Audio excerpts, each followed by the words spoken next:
l'éducation de l'Afrique vers le monde. Canap 54, Canap 54, Canap 54, Canap TV.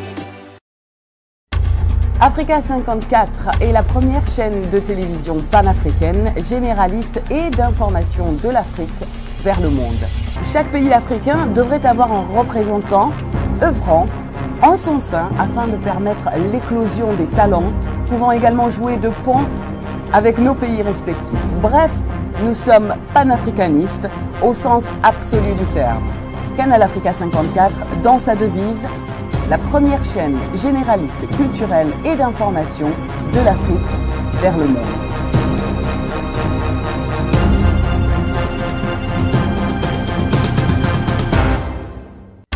Canal Africa 54 will give to Africans and Afro-Caribbean what they have long been waiting for, expression of their own voice alongside the Western media and elsewhere in the globe. We aim to make the channel professional, sophisticated, contemporary. This channel will offer to viewers a unique experience in digital broadcasting.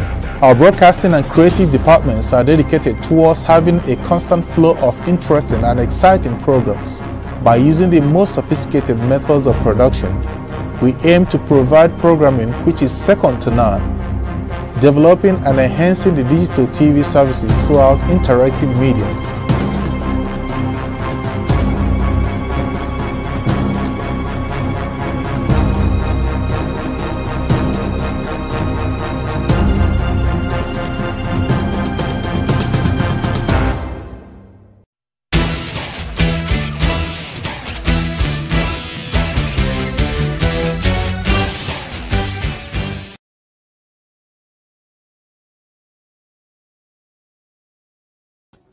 Bonjour et bienvenue à Canap 54 dans le cadre de son émission Sport. Cet après-midi, nous allons vous présenter une édition spéciale destinée justement à parler d'un domaine sportif particulier qui n'est pas assez répandu sur le continent africain. Avec plaisir en tout cas, toute l'équipe est réunie cet après-midi, est ici justement pour échanger avec vous et vous communiquer justement sur le sport en général.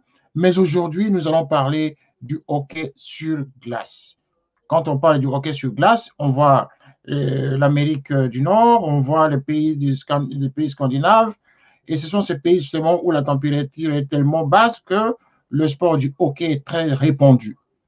Mais aujourd'hui, l'Afrique s'y intéresse. L'Afrique s'intéresse à ce sport particulier. La plupart disent que le continent africain est un continent très chaud, et donc le hockey sur glace n'a pas lieu d'avoir un succès considérable. Mais voyez-vous qu'il y a des compatriotes, enfin des frères africains qui ont cet amour du sport, qui veulent toujours faire avancer cette discipline, différentes disciplines sportives. Et donc, qui réfléchissent sur comment faire intégrer l'Afrique dans tous ces domaines. Voilà qu'au Maroc, le pays du Nord, où il fait quand même, qu'il y a une forte température, le Maroc s'intéresse justement à ouvrir le monde africain vers ce sport, cette discipline inédite. Et donc aujourd'hui, nous avons le plaisir de parler avec un spécialiste. Ce spécialiste, justement, c'est un citoyen marocain qui n'est pas un citoyen ordinaire parce qu'il est spécialisé dans le domaine. Et ce monsieur, il s'appelle donc monsieur Merini Mimoun. J'espère qu'il va me porter correction lorsqu'il va apparaître sur l'écran. Il est directeur technique national de la Fédération royale marocaine du hockey sur glace. Et il est également directeur de développement international de l'ISBHF, Zone Afrique, le Moyen-Orient, l'Espagne et le Portugal. Voilà, je vais vous présenter, il est là. On va parler avec lui en duplex à partir du Maroc, là où il se trouve. Et il sera accompagné de notre frère marocain qui est lui, président du forum de médias online, et qui est aussi spécialisé justement dans le domaine sportif. Donc, avec lui, nous allons toujours en duplex poser des questions à M. Mimoun sur cette discipline et sur l'importance justement du hockey sur glace sur le continent africain. Et donc, je vais commencer. À tout seigneur, à tout honneur. M. Mimoun, bonjour. Bonjour monsieur, ça va? Vous allez bien? On dirait que c'est sur Africa 54 sur la chaîne Canaf 54, qui est une chaîne panafricaine et que vous découvrez aujourd'hui. Et donc, vous êtes vraiment sur la bonne place pour communiquer cette discipline nouvelle du sport que vous voulez faire entrer en Afrique en général et puis en commençant par le Maroc. Vous êtes en tout cas le bienvenu à participer justement à cette émission. Je vais joindre également Amjad qui est ici, qui va participer justement dans l'interview que nous allons faire à notre frère Mireille Moumoun, qui est le spécialiste sport. Alors, merci Amjad, bonjour. Bonjour, bonjour tout le monde. Voilà, vous êtes en direct, hein, vous êtes en direct sur Canal 54, Canal Africa 54. Voilà, nous avons planté le décor. Je vais me retourner en tout cas vers M. Mimoun pour nous brosser un tout petit peu. D'abord, nous parler d'abord de lui. Si la présentation que je venais de faire de lui était cohérente et s'il y avait des choses, des éléments à rajouter, à vous donc l'honneur de le faire. Monsieur Mimoun. Tout d'abord, merci de m'accueillir sur votre chaîne que je découvre et que je pense suivre assidûment à partir d'aujourd'hui parce que c'est vraiment la place privilégiée pour faire passer notre message. Donc, comme vous avez dit aujourd'hui, je suis le directeur technique national de la Fédération royale marocaine de hockey sur glace et je siège à la Fédération internationale du street and ball hockey qui a son siège à Prague en République tchèque. Spécialiste du hockey, il n'y en a pas beaucoup en Afrique. C'est tout à fait normal, ayant eu une formation au Canada sur ce sport merveilleux. Nous avons essayé depuis 2005 d'inclure ce sport dans la liste des sports nationaux ici au Maroc et en Afrique. Et nous œuvrons jour et nuit pour y arriver. Donc, si vous avez des questions, n'hésitez pas si vous avez besoin d'un topo. Bien sûr, hein, nous avons beaucoup de questions. C'est la raison pour laquelle vous êtes invité justement à notre plateau pour en parler parce que nous sommes en tout cas interpellés à l'idée d'implanter le hockey sur glace sur le continent africain. Comme je venais de le dire à l'introduction, en tout cas, nous savons que c'est un sport, en tout cas, qu'on retrouve généralement dans les pays nordiques, là où la température est très basse, où on peut arriver jusqu'à moins 40 degrés, moins 50 degrés. Et donc, mais pour parler de hockey sur glace sur le continent, c'est ce qui nous interpelle en tout cas. Mais pour commencer, j'aimerais aussi faire participer M. Enadi, qui est lui avec nous. Il est donc président du forum presse électronique. Il est avec vous au Maroc, mais à des endroits différents. Et donc, je vais les joindre justement à ce débat pour qu'ils puissent aussi poser la question avant de commencer cette émission. Monsieur Nadi, à vous la parole. Bonjour tout le monde, bonjour Monsieur René, bonjour Monsieur Mimoun. Merci pour votre. Tout d'abord, je remercie pour votre chaîne Canaf 54 qui a donné l'occasion en fait pour avoir plus de détails concernant cette discipline qui est pour nous en fait assez nouvelle au Maroc. Monsieur Mimoun Mrini, je vais en fait revenir un petit peu en arrière en 2016. Le sport de hockey, pour nous, c'est une nouvelle discipline ici au Maroc. Alors, comment vous avez eu l'idée d'avoir fondé ou créé une fédération royale marocaine de hockey sur glace, sachant que pour nous, on est en fait en continent africain, on a le football, on a en fait le volley, le handball, plusieurs disciplines. Pour nous, le hockey un petit peu, comment dirais-je, entre parenthèses, ça nous paraît un petit peu bizarre.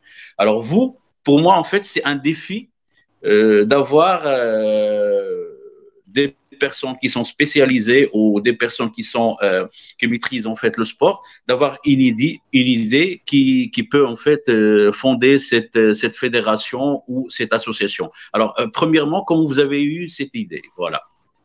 Alors, pour parler de 2016, il faut revenir à 2004. Alors, en 2004, il y a eu la construction du premier centre commercial au Maroc avec une patinoire, le Méga Mall à Rabat. Et il y a eu une patinoire de 800 mètres carrés qui est, on va dire, à 800 mètres carrés et elle est jouable pour des compétitions internationales. Nous avons eu l'idée en 2005 de lancer le premier club de hockey sur glace. À partir de là, quand il y a eu le premier club, c'est tout à fait normal, les gens nous prenaient pour des fous de vouloir lancer le hockey sur glace alors que la patinoire n'était probablement dédiée que pour des activités ludiques, genre du patinage de petits jeunes de 5 à 10 ans. Nous avons lancé le premier club et nous avons vu un grand engouement de la population marocaine. On va commencer déjà par le volet marocain et ensuite on passera au volet africain. Et je vais vous dire pourquoi l'Afrique, il ne faut pas sous-estimer l'Afrique. Au fait, à partir de 2006, nous avons participé à un tournoi international qui s'appelle le tournoi international Pee-Wee à Québec, qui a 70 ans. C'est un tournoi qui dure depuis des années. C'est le tournoi des jeunes de moins de 13 ans le plus connu et le plus noble dans ce sport qui se passe à Québec. Et nous avons amené des petits jeunes à moins 30, à moins 40 degrés pour participer à ce tournoi. L'idée n'était pas qu'on gagne quel que soit le trophée ou la médaille, mais c'était vraiment mettre ces gens-là dans le bain et voir ce rayonnement. Par ricochet, on va parler très rapidement, par ricochet en 2008, déjà les seniors, j'avais une équipe de seniors, nous avons participé à la première coupe arabe, qui s'est passée à Abu Dhabi, où est-ce que le Maroc s'est classé en tant que club troisième, mais en tant qu'équipe nationale, en tant que premier, contre des équipes quand même qui évoluent et qui ont des patinoires depuis les années 90. Par ricochet, en 2010, ces petits clubs se sont réunis en association nationale marocaine de hockey sur glace.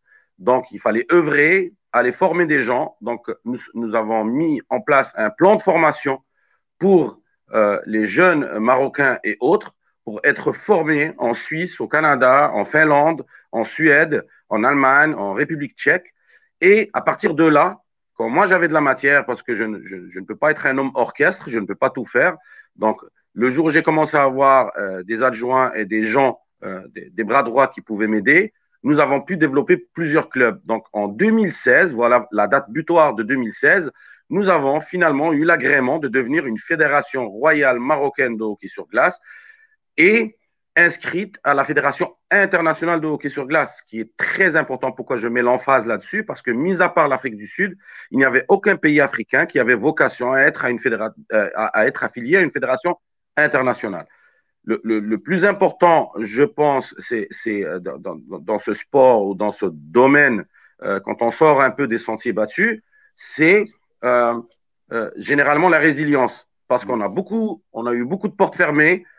On nous a beaucoup pris pour des fous de vouloir essayer le hockey sur glace dans un pays où est-ce que généralement il y a 300 jours d'ensoleillement. Mais finalement, on y est arrivé. On a une base aujourd'hui de 12 équipes. On a plus de 2000 pratiquants. On a plusieurs disciplines. Il n'y a plus que le hockey sur glace, mais le hockey sur glace, le street hockey, le ball hockey. On est affilié à la deuxième fédération internationale qui est l'ISBHF.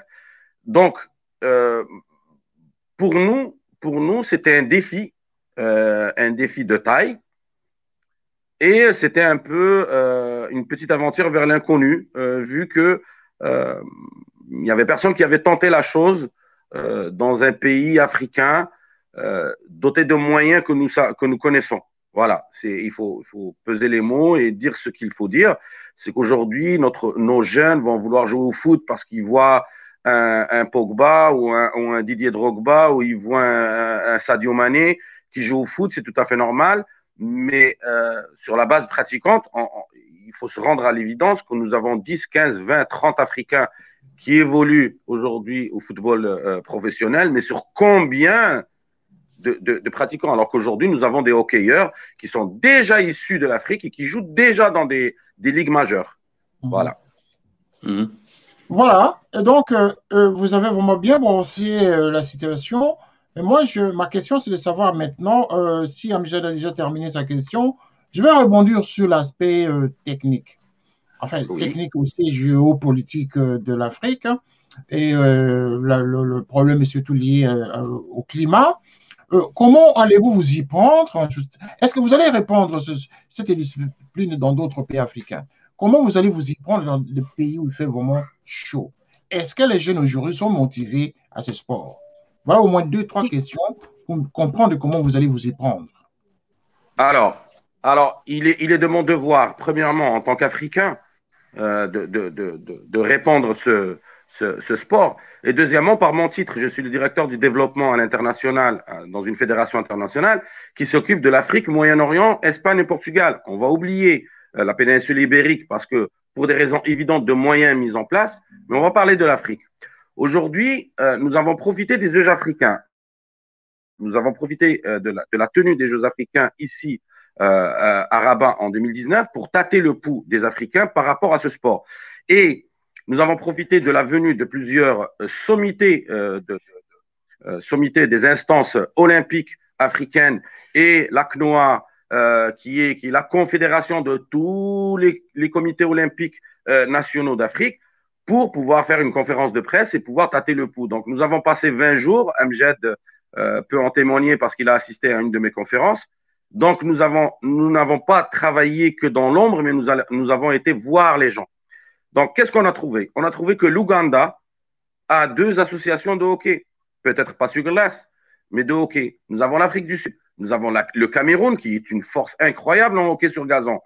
Nous avons d'autres pays qui sont dotés d'équipes nationales de hockey sur glace, comme l'Algérie, la Tunisie, l'Égypte, qui ont participé avec nous en 2016.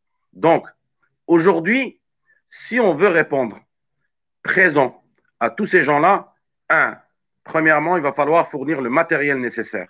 Le matériel nécessaire, le b.a.-ba de la pratique du hockey sur glace, parce que le matériel coûte assez cher. Ensuite, convaincre les comités nationaux pour l'ouverture des premières patinoires. Alors, une patinoire, vous allez me dire, ça coûte 5 millions d'euros, parce qu'une patinoire, c'est très cher. Mais nous avons trouvé l'alternative et nous avons testé ici à Rabat. Déjà, nous avons des patinoires synthétiques que nous appelons des patinoires écologiques, où nous pouvons pratiquer la même chose à 50 fois moins le prix. Ça veut dire aujourd'hui, à 100 000 euros, nous pouvons avoir une patinoire de 1000 mètres carrés en Ouganda, au Cameroun, au Togo, chez tous nos amis africains. Et nos amis africains, on est 54. Et c'est de là que je vais revenir. Et c'est là mon rôle aujourd'hui, M. René. Aujourd'hui, au début, c'était moi qui mendiais et qui demandait aux instances internationales de pouvoir nous aider. Maintenant, Dieu merci, le vent a changé. C'est qu'aujourd'hui, 2 instances internationales ont vu que l'Afrique, c'est quand même 54 pays. C'est 54 participants. C'est 54 équipes nationales. C'est 54 drapeaux. Et ils se sont dit, nous, dans tout ce bazar, on est à peu près une dizaine. L'Italie, la France, la Finlande, l'Allemagne, le Canada, la Russie, voilà. Mais là, on a des gens. On a une pépinière parce que le produit brut de toute cette histoire-là, c'est l'être humain. Et Dieu sait que nous, en Afrique, on a de l'être humain. Et on a des jeunes sportifs, et on a des jeunes pratiquants, et on a des gens forts. D'ailleurs, à la conférence, il y avait l'intervention de Colin Geno, qui est un des vice-présidents de la Fédération internationale, qui leur a dit qui est plus fort qu'un Africain. Aujourd'hui, le hockey sur glace demande une force incroyable et demande un souffle incroyable, mais je pense, sans prétention, que 2-3 équipes africaines seront aux Jeux Olympiques à partir de 2030. C'est notre business plan aujourd'hui. C'est pouvoir fournir aux clubs et aux équipes nationales une pépinière de jeunes qui sont capables de pratiquer. Mais aujourd'hui, la donne a changé. Au lieu de dire s'il vous plaît, c'est eux qui nous disent s'il vous plaît. Parlez à vos comités nationaux, parlez à vos comités olympiques. Nous sommes là, on veut aider, on veut ouvrir des patinoires, on veut envoyer du matériel. Mais à qui? Voilà. Et c'est là notre rôle. Malheureusement, la conjoncture actuelle et les coronas, on ne va pas en parler. C'est une année de perdu, je pense, dans l'âge de tout le monde. Mais nous n'avons pas coupé les liens. Nous parlons à nos amis camerounais, nous parlons à nos amis sud-africains, nous parlons à nos amis ougandais, nous parlons à pas mal de pays et nous sommes en train de construire l'avenir. Et je pense que j'ai parlé à un Japonais qui m'a dit, celui qui dit que l'Afrique, c'est pas dans les 15 prochaines années, it's the next place to be, il se trompe. L'Afrique, c'est la prochaine force des 15 prochaines années. Voilà. Donc, il faut en profiter. Voilà, il faut en profiter. Et donc, vous allez aussi en profiter justement des Canal Africa 54 qui pourraient justement accompagner la visibilité de cette discipline nouvelle qui entre dans notre continent. Voilà. Donc, nous sommes là pour ça. Alors, la deuxième question, avant de passer le relais à Amjad tout à l'heure, je souhaiterais justement savoir par rapport également à beaucoup de gens qui réagissent à cette émission maintenant là, qui posent des questions sur l'organisation. Est-ce que vous avez été parrainé déjà par les chefs d'État africains? Est-ce que les chefs d'État africains aujourd'hui comprennent la nécessité d'une telle discipline?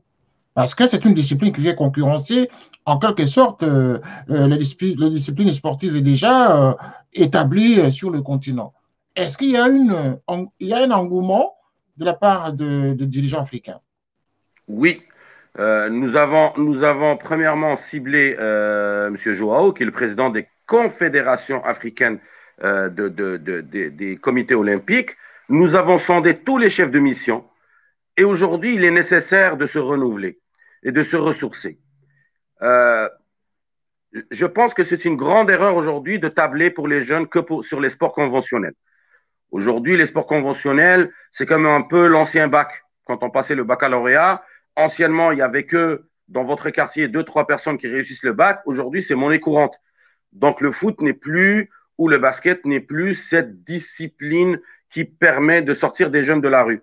Je vais vous raconter une petite anecdote. Aujourd'hui, à Salé, sur la ville où est-ce que nous habitons, Amjad et moi, nous avons rassemblé tous les jeunes de bidonville qui couraient derrière des bus avec des rollers. Nous en avons fait une équipe de hockey sur glace.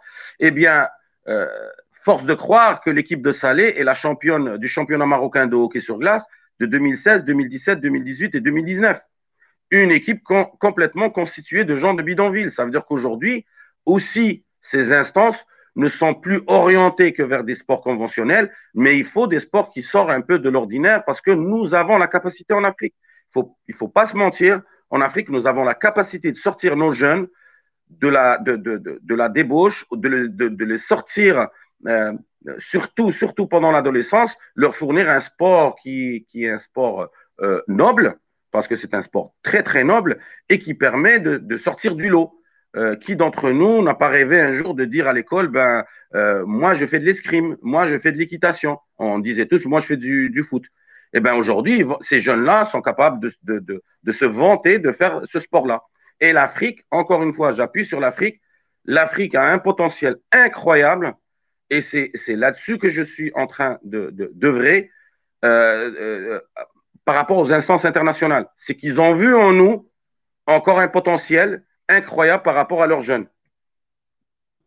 Voilà, c'est un potentiel en tout cas par rapport aux jeunes, mais il va falloir que les chefs d'État africains s'organisent et accompagner justement cette volonté que vous exprimez en tout cas de donner du tonus justement à notre jeunesse africaine. Et c'est de très bonnes initiatives justement que nous devrions tous accompagner et soutenir en tout cas chacun avec les moyens qui sont les siens. Et ça, en tout cas, chapeau pour que l'Afrique, justement, retrouve sa dignité et son développement dans tous les domaines. Voilà, donc je pense que la première partie de l'émission, telle que nous l'avons prévue, à moins que vous ayez un élément supplémentaire à ajouter, parce qu'après, nous allons parler sur un autre aspect de la discipline. Justement, vous allez nous parler un peu plus. Si vous avez un autre élément à ajouter pour le moment. Alors, juste une dernière petite nuance très rapide. Il n'y a pas que les chefs d'État africains. Au fait, il y a un programme olympique qui s'appelle la solidarité olympique. Aujourd'hui, nos pays africains n'en profitent pas. D'accord? La solidarité olympique, c'est une caisse au Comité international olympique, une caisse commune, où est-ce que tout le monde met son grain de sel pour le développement du sport. Donc aujourd'hui, un chef africain qui veut une patinoire dans son pays parce qu'il y a l'engouement, parce que j'ai formé des moniteurs et j'ai formé des éducateurs et j'ai formé des coachs, en faisant une demande à son comité olympique de son pays, il est capable d'avoir au moins 50% de financement. Et c'est extraordinaire parce que 50% de la patinoire, en y rajoutant, nous fournissons le matériel à la Fédération internationale, qu'est-ce qui reste? Il ne reste pas grand-chose. Il reste des clopinettes pour arriver à sortir les jeunes. Voilà, c'était mon dernier mot. Mais nous y œuvrons et les gens vont être surpris. Oui, il y a beaucoup de chefs d'État qui ont répondu présent. Ils sont d'accord pour lancer ce genre d'aventure. Eh bien voilà, donc on va revenir dans une minute, le temps d'une petite pause. À tout à l'heure. D'accord.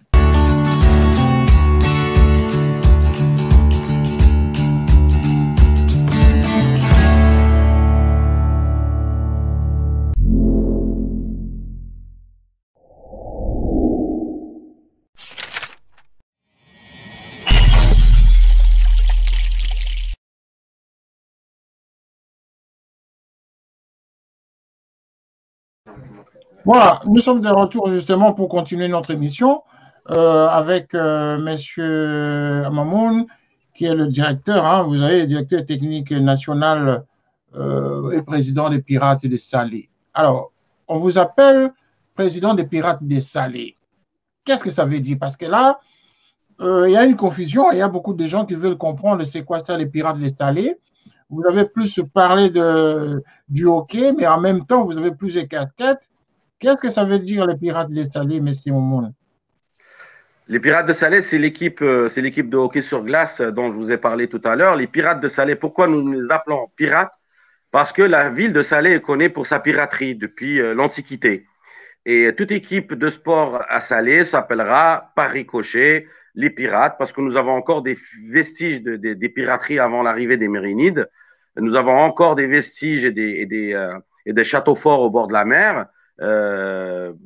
Quand il y a eu des grandes excursions des pirates slaouis de la ville de Salé. Alors, les pirates de Salé, c'est ce que je vous disais tout à l'heure, c'est une équipe complètement constituée de jeunes de Salé, de jeunes qui sont issus des quartiers défavorisés de la ville, où est-ce que nous avons exigé pour ces jeunes-là, pour pouvoir pratiquer gratuitement leur sport au sein d'un club organisé, il va falloir nous ramener un certificat de scolarité et avoir au minimum un 12 de moyenne, 12 sur 20. Nous avons réussi, nous avons sur cette équipe-là 7 bacheliers maintenant. Donc nous avons commencé avec ces gens-là depuis 2013. Il y a des jeunes qui ont quitté parce qu'ils sont devenus seniors maintenant et qui jouent ailleurs. Mais nous avons réussi à sortir ces gens-là, 1, des quartiers défavorisés, 2, de la rue, et 3, les ramener à l'école. C'était notre condition. Un équipement de hockey, ça coûte énormément cher. On leur a fourni les équipements de hockey, le transport, le système médical, la protection médicale adéquate, le suivi. Nous avons voyagé avec ces jeunes-là, les Pirates de Salé. On a été à Paris, on a été à Prague, on a été à Náchod, à Hradec-Králové. Ça veut dire qu'on a été à plusieurs villes avec ces jeunes-là qui ont joué des tournois. Et pour eux, c'est une chance inouïe. Je veux dire, aujourd'hui, un jeune issu de bidonville qui rêvait peut-être d'être un immigrant clandestin et de passer la Méditerranée. Maintenant, il prend son avion, il est habillé en équipe nationale du Maroc et traverse la Méditerranée en avion et arrive ailleurs et il joue dans des tournois internationaux. Et ça, c'est important pour nous.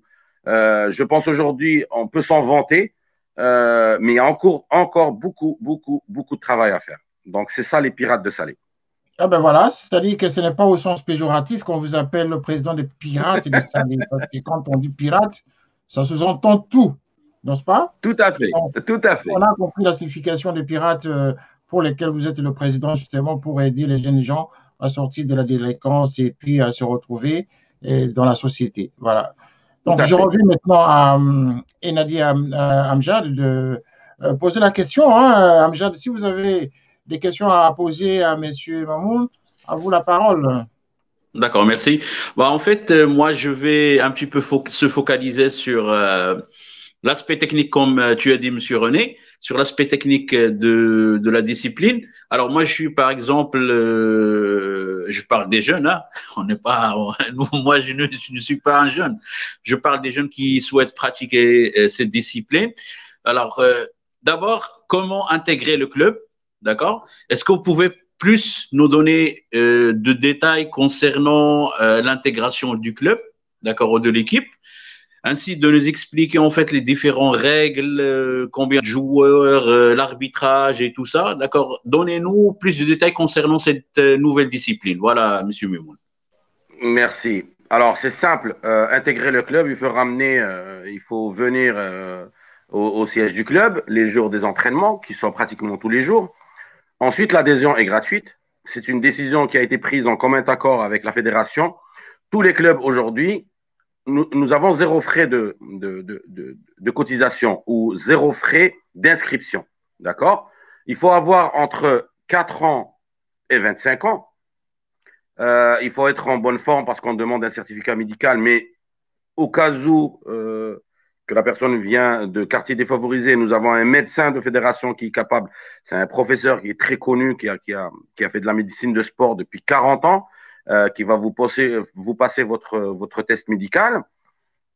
Ensuite, vous êtes pris. Nous avons 3 bassins. En fait, c'est un bassin qui verse dans un bassin, qui verse dans un bassin. Lorsque vous intégrez, avant de marcher, il va falloir patiner. Avant de courir, il va falloir marcher. Donc, avant de jouer au hockey, il va falloir patiner. Donc, vous êtes dans le premier bassin, on vous apprend à patiner. Ensuite, vous passez au deuxième bassin, qui est l'introduction au hockey sur glace. Ensuite, selon la catégorie d'âge et selon la rapidité d'apprentissage, on va vous lancer dans d'autres… on va vous… En fait, c'est une manière de juguler vers les clubs les personnes qui sont plus ou moins d'être proches des clubs. Ça veut dire que aujourd'hui, si vous êtes de Rabat et que vous avez un niveau moyen, on va vous envoyer l'équipe de Rabat. Pas besoin de vous déplacer à Salé. Nous avons des équipes à Rabat, à Salé, à Kenitra, à Mohamedia, à Casablanca, à Agadir. Donc, nous essayons au maximum que logistiquement, vous y trouvez votre compte. Mais au début, vous êtes chapeauté par la fédération qui va permettre de vous jauger vraiment et de vous envoyer là où il faut. Question, vous avez évoqué en fait le problème d'infrastructure concernant ce sport. Alors, comment, depuis, moi je vais parler de la création de la fédération, je pense en février 2016, c'est ça, jusqu'à aujourd'hui. Oui. Comment vous voyez l'avenir de hockey sur glace au Maroc et en Afrique, voilà. Alors, de 2005 à 2018, nous avions 2 seules patinoires au Maroc, une à Rabat et une à Casa. Ensuite, je me suis déplacé parce que j'ai entendu parler d'une glace synthétique qui est tout simplement un panneau de polypropylène autolubrifié qui permet de patiner de la même manière sur la glace, mais dehors. Ça veut dire en plein air. Ça nous a donné une idée. Je suis parti à Séville en Espagne et je suis parti à Luzerne et à Zurich voir 2 entreprises qui sont les 2 entreprises les plus connues au monde pour ce genre de patinoire et j'ai homologué ces patinoires. Homologué, ça veut dire que nous avons fait des tests pendant 2 jours sur ces patinoires pour arriver à la conclusion qu'ils sont praticables. Donc aujourd'hui, les infrastructures, si j'ose dire, jusqu'en 2017-2018, nous avions peur parce qu'une patinoire parlait, par exemple, aller en Ouganda ou aller au Togo et parler d'une patinoire de 5 millions de dirhams, 5 millions d'euros, 5 millions d'euros pour un sport nouveau dans un pays comme le Togo, même comme le Maroc ou la Tunisie, c'est énorme. Mais maintenant, nous pouvons avoir des infrastructures à 100 000 euros. 100 000 euros, c'est pratiquement rien du tout. C'est même pas un terrain de foot. Un terrain de foot bien gazonné, bien utilisé, avec les grillages, avec les kiosques, avec tout, coûtera plus cher qu'une patinoire. Donc là, l'infrastructure, aujourd'hui, nous en avons 2 de glace, nous en avons 3 déjà installés et 9 qui vont être installés au Maroc. Nous sommes en pourparlers avec le Cameroun pour en installer une olympique de 1800 mètres carrés. Nous sommes en pourparlers aussi avec le Congo pour pouvoir amener une grande patinoire à Kinshasa, ne serait-ce que de location. Pourquoi de location? Parce que c'est un geste marketing que j'ai appris au Canada. Au fait, au Canada, avant d'acheter votre voiture, on vous la loue pendant 1 mois. Et puis, si vous êtes satisfait, je suis sûr que vous continuez. Donc, charge à nous de faire aimer ces jeunes-là le patinage et le hockey sur glace. Et ensuite, bien sûr, les instances de leur pays vont suivre parce que le coût maintenant a été divisé par 50. On ne parle plus de 5 millions d'euros ou de 10 millions d'euros, on ne parle que de 100 000 euros. Et comme j'ai dit, ce n'est même pas un terrain de foot. D'accord. Je ne sais pas si M. René a des questions à poser, sinon on passe… Voilà, donc mais je voudrais justement renchérir enchaîner à la question de Enadi tout à l'heure. Moi, mon problème, c'est de savoir comment vous allez vous répandre sur le continent. Est-ce qu'il y a de l'engouement de l'autre côté de l'Afrique, en dehors du Maroc, le pays nordique, tout ça? est-ce qu'il y a de l'engouement? Quand je parle d'engouement ici, c'est au niveau de la jeunesse. Vous savez, la jeunesse africaine est habituée au sport et surtout que vous avez décrit tout à l'heure la jeunesse de Salé, avec laquelle vous travaillez de manière,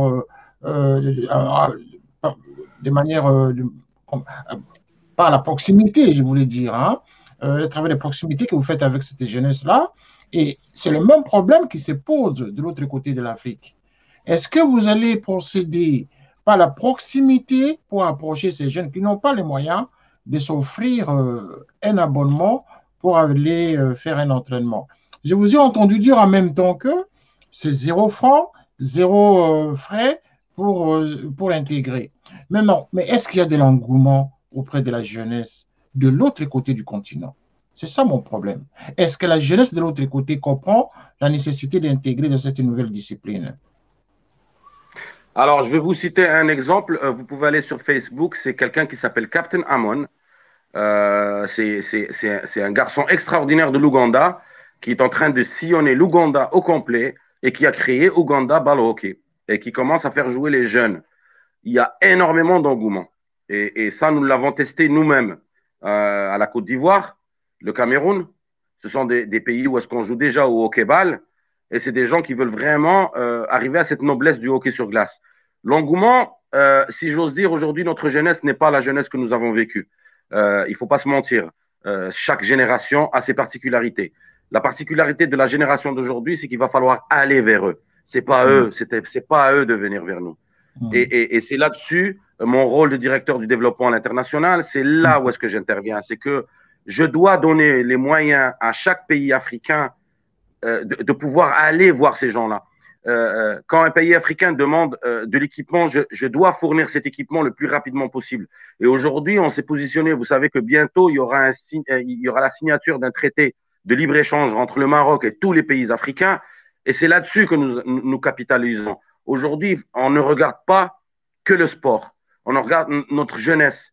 On regarde la jeunesse africaine, qu'est-ce qu'elle est capable de faire. Et là-dessus, nous regardons aussi géopolitiquement qu'est-ce qui se passe.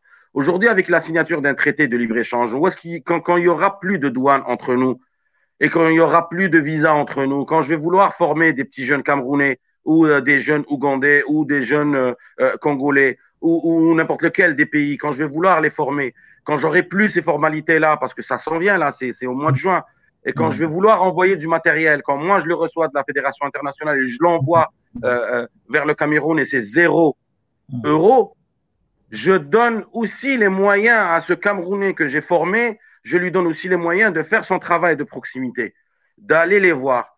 On ne va pas se mentir, nous ne sommes pas l'Europe, nous n'avons pas les moyens de l'Europe aujourd'hui. Pas les moyens de l'Europe, pas les moyens, quand je dis financiers, dédiés au sport. Attention. Mais les moyens humains, aucun continent sur la planète ne peut même arriver à la cheville de l'Afrique. Et ça, moi, je l'ai vu de mes propres yeux. Aujourd'hui, quand on s'est présenté à la Coupe du Développement en 2017, où est-ce que nous avons remporté la médaille d'or, on a remporté la médaille d'or contre l'Irlande. L'Irlande qui joue au hockey sur glace de manière organisée avec 38 équipes depuis 1934. Et on a été capable de les battre en phase de groupe et on a été capable de les battre en finale 11-4 avec des jeunes africains. C'est pas des Pierre, Jean-Jacques, Paul, c'est des purs produits marocains et africains, africains et marocains, c'est la même chose. Maintenant, l'engouement, si nous ne le créons pas par une dynamique de proximité et une stratégie de proximité, cela ne sert absolument à rien. Aujourd'hui, si j'envoie 100 000 € de matériel à mon ami au Cameroun et qu'il le met dans un vestiaire et qu'il fasse profiter que des jeunes de milieux très favorisés ou de milieux très riches, cela ne me sert absolument à rien. Aujourd'hui, je veux que l'assiette de mes pratiquants africains soit la plus populaire possible. Pas la chouchouter. On ne va pas se mentir, on est tous africains. Un fils de ministre, s'il a envie de jouer au hockey sur glace, il va monter en Finlande, ça prend un avion, un hôtel 5 étoiles, il y est. Moi, je veux que le petit jeune du bidonville qui n'a jamais vécu ça, qu'il le vive, qu'il le sente. Et comme a dit notre président de la fédération, une fois dans une interview, j'ai trouvé ça extraordinaire. Et c'est une particularité peut-être dans les pays qui sont à forte population musulmane. Il leur a dit, moi, chaque joueur Chaque enfant que je sors de la rue, c'est un enfant que je vole à Daesh. C'est un enfant que je vole à l'intégrisme. C'est un enfant que je vole à l'alcoolisme. C'est un enfant que je vole à la délinquance. Et c'est là-dessus qu'il faut œuvrer. Voilà. Et l'Afrique est prête pour ça. Il faut juste qu'on se donne les moyens d'être frères comme on est. J'ai vu des trucs extraordinaires pendant les Jeux africains où est-ce qu'il y avait une amitié, une fraternité incroyable quand on est entre nous. Voilà. Il ne faut pas se leurrer. Quand on est entre nous, on est très, très bien. Eh bien voilà, quand on est entre nous, on est très bien, ça c'est vrai. L'Afrique a toujours été un continent de solidarité, un continent d'amour fraternel entre les différents pays. En tout cas, les 54 États africains n'ont pas de problèmes entre eux, hormis les conflits qui nous sont imposés par l'extérieur, très souvent, qui viennent nous perturber sur le continent. Voilà, donc là n'est pas le problème aujourd'hui, en tout cas, ce n'est pas une question politique. Mais je reviens quand même à Enadi Amjad, justement, qui probablement a une question à vous poser sur cet aspect-là. Oui, effectivement, moi je vais poser la question par rapport au programme de la Fédération royale marocaine du hockey sur glace. Par rapport au programme, on sait que cette année c'était exceptionnel. D'accord, il y avait en fait du confinement et tout ça. Ça c'est mondial. Est-ce que vous avez en fait un programme pour en fait l'année qui vient, 2021, 2022 ou l'année prochaine? Est-ce que vous avez... Oui, tout à fait. Alors, le programme, alors tout à fait, le programme, non seulement il est établi, mais il nous est imposé. Nous sommes quand même affiliés à une fédération internationale, même 2 fédérations internationales. Nous sommes aussi affiliés au ministère de la Jeunesse et des Sports et nous faisons partie du Comité national olympique marocain. Donc, aujourd'hui, dans la plupart des sports, tout ce qui a été prévu en 2020 a été décalé en 2021. Aujourd'hui, la particularité de certains sports, c'est que nous avons Tokyo, nous avons les Masters, nous avons les championnats du monde. Ça va être très engorgé. Alors, le programme est simple. Nous avons une promesse claire, nette et précise de la part des autorités locales et nationales qu'une fois 75% de la population vaccinée, nous allons reprendre nos activités de la manière la plus normale. Donc, bien sûr, reprise du championnat, reprise de la Coupe du Trône, reprise des championnats internationaux et surtout, je suis en train de parler avec 7 pays africains. Je suis désolé, je ne peux pas citer aujourd'hui, mais nous avons 7 pays africains qui veulent participer à la deuxième édition de la Coupe d'Afrique des Nations.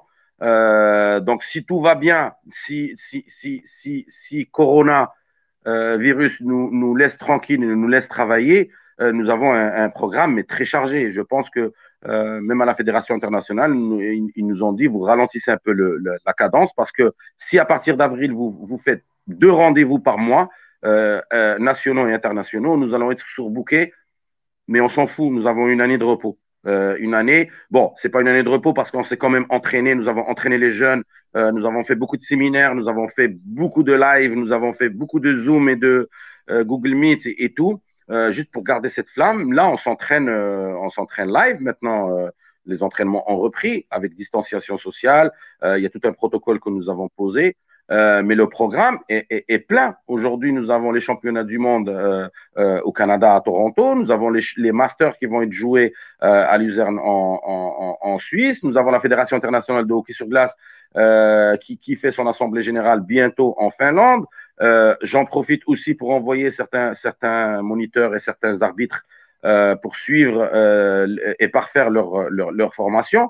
Donc aujourd'hui, oui, nous n'attendons que le feu vert. Le programme est bien établi et chez les instances, validé chez les instances concernées.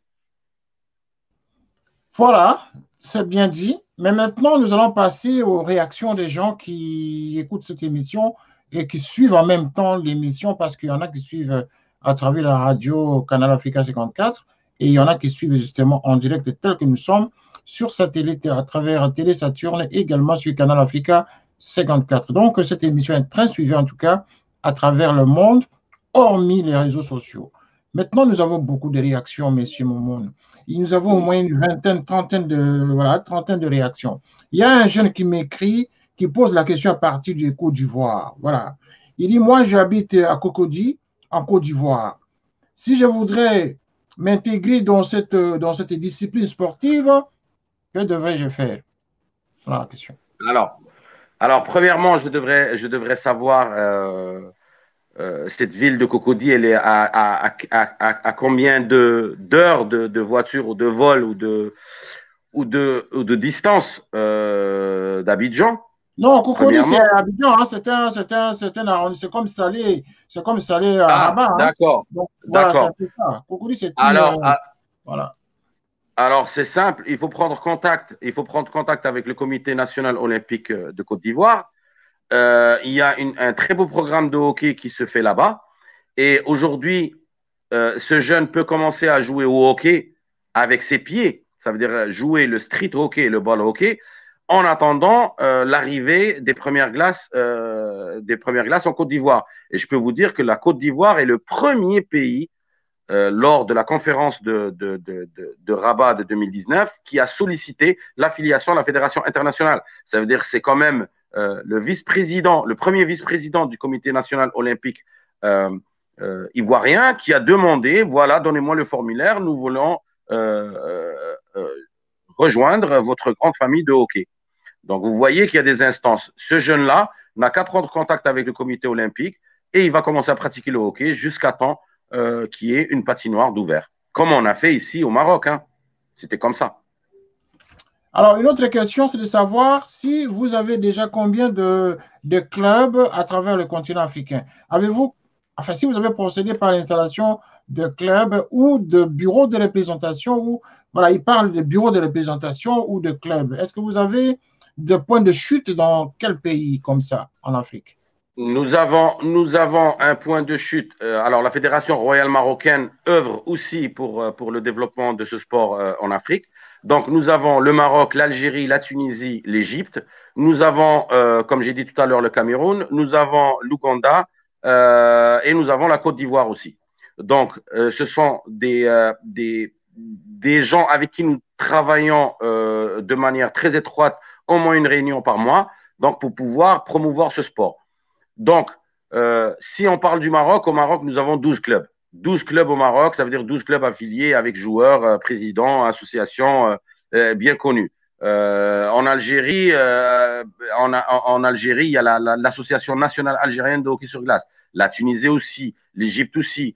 Ensuite, tout dépend du pays. Quand je parle par exemple de la Côte d'Ivoire, alors la Côte d'Ivoire ne veut pas, comme il se passe ici au Maroc. Au Maroc, ici, nous avons la Fédération royale marocaine de hockey sur glace qui s'occupe aussi du street hockey. Mais nous avons aussi la Fédération royale marocaine de hockey qui est sur gazon. Alors, en discutant avec ce charmant monsieur du comité olympique ivoirien, il a pris l'initiative de dire on va garder une fédération ivoirienne de hockey.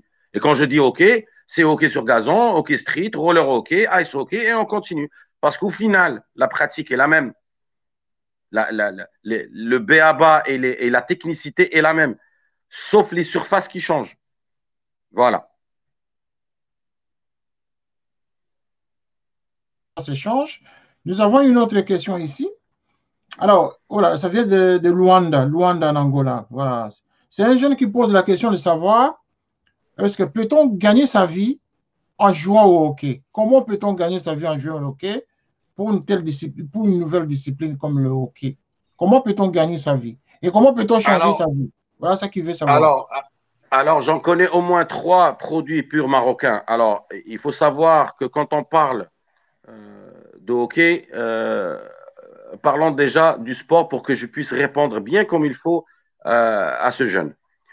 Vous savez qu'aujourd'hui, quand on parle de joueurs de foot qui sont des stars, quand on parle de Messi, Ronaldo et compagnie, nous parlons de 10 joueurs. 10 joueurs sur une assiette, je sais qu'il y a dans le monde plus de 800 millions de footballeurs affiliés à droite et à gauche, affiliés dans des associations et qui jouent pour des clubs. Donc aujourd'hui, gagner sa vie, moi, en tout cas, mon expérience personnelle, nous avons 3 joueurs issus du Maroc maintenant qui jouent de manière professionnelle et qui gagnent très très bien leur vie. Pour gagner sa vie au hockey sur glace, il va falloir beaucoup de résilience, beaucoup de patience, beaucoup de travail, rejoindre des clubs d'élite, venir au on est africains, on est tous africains. Quand on passera par une formation bien comme il faut sur l'ensemble du continent, nous aurons cette pépinière pour bien gagner sa vie. Oui, nous gagnons très bien notre vie en jouant au hockey sur glace. Oui. Il suffit de voir l'Amérique du Nord, les gens ne sont pas moins payés que des joueurs de foot. Voilà, et donc il nous reste 5 minutes d'émission. Et sur les 5 minutes d'émission, j'aimerais que Enadi pose sa question justement pour voir un autre angle qui n'a pas encore été traité ce soir. Moi, j'ai pas de questions. Vous avez tout dit. Côté en fait, Monsieur Mrini et également Monsieur René. Bah, je laisse la parole à Monsieur Mrini pour s'exprimer. Ah, mais ça, c'est là un message en fait à passer côté en fait gouvernemental, côté également en fait fédération internationale. Ce que vous voyez en fait pour passer un message de l'avenir, pour donner plus de chance à cette discipline, à cette nouvelle discipline au Maroc, également en Afrique. Voilà. Je laisse la parole à Monsieur Mrini. Alors, tout d'abord, mon message est vers la jeunesse. Aujourd'hui, je ne veux pas avoir un discours politique. Hein. Loin de là, je ne suis pas politicien et je n'aspire pas à en devenir un. Aujourd'hui, pour les jeunes Africains, je peux vous dire, ayez confiance en vous, soyez confiants pour l'avenir et n'oubliez pas que l'Afrique, c'est le plus grand continent de la planète. N'oubliez pas que nous avons la plus grande proportion de jeunes dans l'univers, d'accord? Parce que jusqu'à nos jours, nous n'avons pas découvert d'extraterrestres. Donc aujourd'hui, arrêtons de nous lamenter et de nous apitoyer sur notre sort.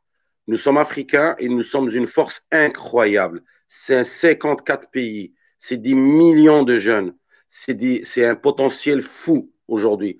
Si on y met le cœur, si on s'inscrit dans le sport, aujourd'hui je parle de hockey sur glace, c'est pas un problème. Je parle de sport en général. Moi aujourd'hui, si un jour un gars me dit qu'il est en train de pratiquer du tennis ou du basket, à la limite, je m'en fous, mais qu'il pratique le sport. Nous avons besoin de cette jeunesse, c'est la relève de demain. Et aujourd'hui, on s'est rendu compte, même politiquement, que c'est les autres pays qui ont besoin de nous. Et c'est à ce moment-là qu'il va falloir qu'on réponde présent, par des études, par le sport, par une droiture incroyable et par la résilience. La résilience, ça veut dire se réveiller tous les matins sans savoir est-ce qu'on va y arriver ou pas, mais le faire quand même. Donc ça, c'est le premier point. Pour le développement du sport en Afrique, si j'ose dire, et s'il y a des gens, des gens importants ou responsables au sein d'organisations sportives africaines, je les implore et je leur demande, s'il vous plaît, donnez la chance aux jeunes et donnez les moyens à ces jeunes de pouvoir s'exprimer. J'ai vu des transformations extraordinaires de jeunes qui étaient voués peut-être à la prison ou à la mort certaines, qui sont aujourd'hui des gens épanouis, qui se sont mariés, qui ont des enfants, juste par le biais du sport. Le sport est quelque chose d'extraordinaire, ça n'a rien à voir ni avec la politique, ni avec la religion, ni avec la couleur de peau. Ce qu'il faut aujourd'hui faire pour ces jeunes, c'est juste leur donner la chance. Des fois, c'est juste un sourire, des fois, c'est juste un bonjour. Des fois, quand ils viennent me voir, des petits jeunes qui viennent me voir et qui savent qu'une paire de patins de hockey vont coûter 500 €, juste le fait de leur dire, je vais vous fournir ça, je vais être avec vous, je prends le temps de parler à ces gens-là. S'il vous plaît, s'il y a des gens qui nous écoutent, qui sont responsables dans les instances, s'il vous plaît, enlevons cette idée de responsable et soyons une hiérarchie horizontale et non pas verticale. Un jeune, aujourd'hui, je ne vis, moi, personnellement et ma famille, je vis de ce sport, mais je vis de qui? Je vis de ces jeunes qui pratiquent. Donc, c'est eux les plus importants, c'est pas moi le plus important, c'est eux les plus importants, parce que je vis à travers eux. Donc, je n'ai pas besoin de me faire appeler Monsieur Mrini ou de venir toquer à ma porte et de les faire attendre pendant 1 heure parce que je suis en réunion. Non, allons vers ces jeunes. Et n'hésitez pas, si je parle aujourd'hui aux sportifs ou aux responsables sportifs ou des éducateurs, aux coachs, n'hésitez pas à aller dans les bidonvilles, n'hésitez pas à aller dans les quartiers. Il y a un potentiel incroyable de jeunes. il y a une force et il y a de l'humain, il y a de la gentillesse, il y a de la solidarité. C'est ces gens-là. C'est juste le hasard et comment dire, le destin qui les a poussés à être nés dans une situation défavorisée. Mais si vous leur donnez les moyens, les outils nécessaires, ces gens-là sont capables de choses extraordinaires et on l'a vu aujourd'hui. On l'a vu partout, dans tous les domaines aujourd'hui. On parle de Moncef Slaoui qui a découvert le vaccin. On parle de tel Nigérien qui a traversé l'Atlantique. On parle de tel Congolais qui a fait ci, qui a fait ça. C'est juste donner la chance aux jeunes de s'exprimer et d'avancer. N'ayez pas peur, ces gens-là, et faites-leur confiance. Voilà, si c'est un message général et généraliste pour tous ces gens-là qui nous écoutent, s'ils sont des jeunes, allez-y, soyez résilients, soyez combattants, n'ayez pas peur du lendemain. Et pour les responsables, c'est une leçon d'humilité à apprendre. Nul n'est responsable que s'il y a des gens en dessous qui travaillent. Voilà, merci. Alors, Monsieur Memoni, avant de terminer cette émission, en tout cas, je ne peux pas m'empêcher de vous poser une dernière question. Nous sommes pratiquement à la fin, mais je ne peux que vous poser cette question. Lorsque nous avons fait la présentation, nous retrouvons que vous êtes en même temps le directeur du développement international de l'ISBHF. C'est quoi au juste? SBHF, Zone Afrique, Moyen-Orient, tout ça. Pour une seule personne, c'est beaucoup? Pardon? Pour une seule personne, non, c'est pas possible. De responsabilité. Ah non, c'est pas beaucoup de responsabilité parce que tout au fait, c'est comme un cubicube. Au fait, tout s'incruste et tout s'enclenche un dans l'autre. L'ISBHF, c'est l'International Street and Ball Hockey Federation. C'est la fédération internationale de street et ball hockey. Et pour jouer au hockey sur glace, il faut commencer par jouer dans la rue et jouer avec une balle avant d'y arriver. Donc, c'est deux fédérations. Je siège à la fédération internationale du street and ball hockey. Et ça ne fait absolument pas. Moi, si j'avais besoin, si j'avais une demande à faire à Dieu, c'est de rajouter un petit 2 heures ou 3 heures sur les 24, qu'on puisse avoir 26 heures ou 27 heures dans une journée, que je puisse terminer tout ce que nous avons à faire. Eh bien voilà, le plaisir était pour nous. Nous sommes à la fin de l'émission. Monsieur Amjad, en tout cas, merci d'avoir participé à accompagner dans cet entretien avec M. Mimoun. Et tout cet Africain ce message, et nous sommes tous très contents de découvrir cette nouvelle discipline qui entre sur le continent africain. Merci en tout cas, mon cher ami. Je peux vous appeler mon cher ami parce que nous allons probablement vous accompagner à travers cette chaîne qui s'appelle Canal Africa 54, en représentation bien sûr des 54 États africains. Vous êtes le bienvenu à tout moment. Canal 54 est disposé justement à accompagner la visibilité de cette nouvelle discipline sportive qui vient sur le continent pour aider les jeunes. Merci encore une fois. Et merci au peuple marocain. Et merci à Canal 54. Et bien sûr, nous allons prendre contact. Et je vous remercie pour ce rayonnement. Je vous remercie pour tout ce que vous faites aussi pour le continent africain. Merci en tout cas. Nous sommes pratiquement à la fin de cette émission et je remercie particulièrement tous ceux qui nous ont écrit, pour lesquels je n'ai pas pu en tout cas lire toutes les questions. Nous sommes à la fin. La régie ne me permet pas de continuer à lire les questions, mais sinon, il y en a beaucoup. Cette émission a attiré beaucoup de gens à écouter. En tout cas, merci beaucoup pour nos amis qui nous ont suivis hier à travers notre émission, l'émission d'hier qui a suscité encore beaucoup de gens. Et donc, je vous remercie tous pour votre fidélité et continuez donc à regarder le programme des Canal Africa 54. Nous sommes là à votre service et nous sommes là justement pour vous informer sur tout ce qui se passe sur le continent africain. Cette discipline sportive vous concerne tous. Contactez le responsable tel que vous avez suivi cette émission. Si vous avez besoin d'autres informations, contactez la direction des Canal Africa 54. Nous allons donc transmettre le message au Maroc. Merci et bonsoir chez vous. Au revoir.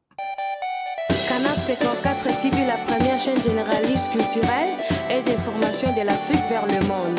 Canal 54, Canal 54, Canal 54, Canal TV. Africa 54 est la première chaîne de télévision panafricaine, généraliste et d'information de l'Afrique vers le monde. Chaque pays africain devrait avoir un représentant œuvrant en son sein afin de permettre l'éclosion des talents, pouvant également jouer de pont avec nos pays respectifs. Bref, nous sommes panafricanistes au sens absolu du terme. Canal Africa 54, dans sa devise, la première chaîne généraliste, culturelle et d'information de l'Afrique vers le monde.